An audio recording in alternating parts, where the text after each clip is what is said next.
Une courge. Qu'est-ce que je vais faire avec ça, moi? Ah, j'ai compris, 2 couverts. Ah, et puis zut, hein. Après tout, du moment que ça marche. Bonsoir, chef. Bonsoir, monsieur Faure. À chaque dîner, ma fiancée me prend pour un grand chef. Mais voyons, ça reste un secret entre nous. Alors, chef, cette semaine... La table d'oc, et si nous sortions chez nous? Eh bien, nous sommes en pleine période de l'Avent. De l'Avent foie gras, bien sûr. En amuse-bouche, rillettes de canard au foie gras.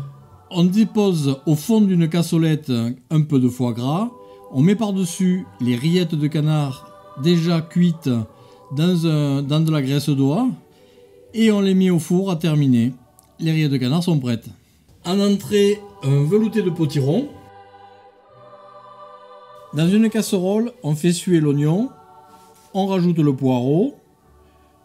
Puis le potiron coupé en morceaux. On couvre à mi-hauteur d'eau. Après 1 heure de cuisson, on mixe. On rajoute un peu de crème. Et le velouté de potiron est terminé.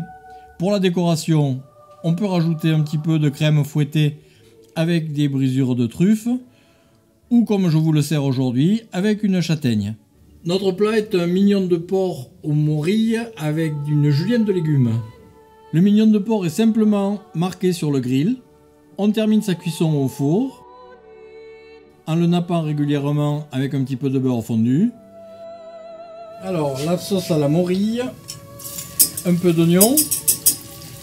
L'idéal, c'est de rajouter un petit peu d'uxelles avec des champignons déjà hachés et déjà sués.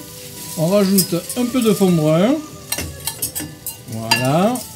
On crème légèrement. Et alors, le clou de la sauce, les morilles, qui vont donner tout le relief. On le dresse sur une assiette. On nappe avec une sauce aux morilles bien onctueuse. Et l'assiette est terminée. En dessert, un fondant au chocolat. Pour le fondant au chocolat, il faut bien monter les œufs avec le sucre. Quand le mélange est bien moelleux, bien mousseux, on incorpore le chocolat déjà fondu avec le beurre. On finit en homogénéisant le tout avec la farine.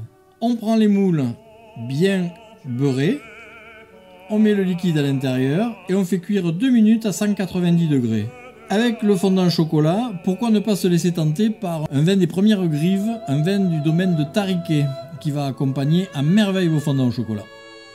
Pour accompagner notre repas cette semaine, un vin avec un parfum de fruits rouges, un vin de l'abbaye de Fontfroide en Corbière. Je vous parlerai très vite de notre menu de Noël. Et sans trahir de secret, truffes et foie gras seront bien sûr présents. Ils sont un bel hommage à notre cuisine du Sud-Ouest.